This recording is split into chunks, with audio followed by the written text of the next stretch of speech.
I think it's a bad thing when death has no consequence. Death as a career move in comics is a very good one. I think we have cheapened death in comics down to the point of uselessness. It has no impact anymore.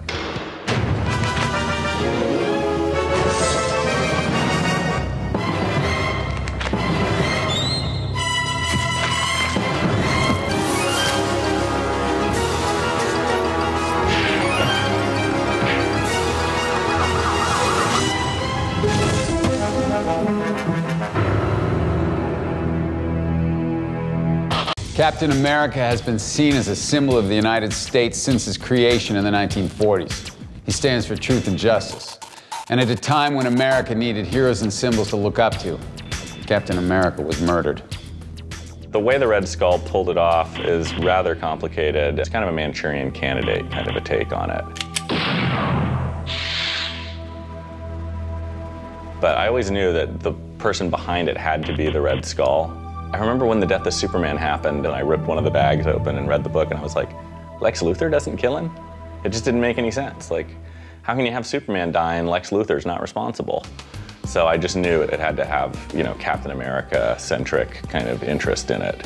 I think people had seen it at Marvel, a few people had seen it and thought, oh, this is really cool. And then at some point, Jeff Loeb saw it. I'm like, what? And they were like, yeah, I mean, that's what happens after the war. Everyone had been so focused on Civil War that they didn't really embrace this notion that we were going to be the biggest story since the death of Superman.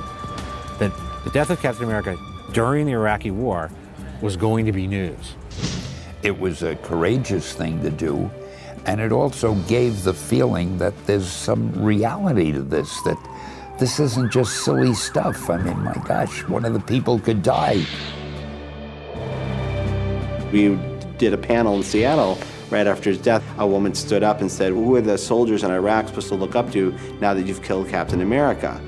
And totally serious. When I got like an email from vets, you know, or from soldiers in Iraq, it was kind of weird. It was like, wow, you know, I wrote it back and I said, well, just keep reading the book, guys. You know, it's still about Captain America.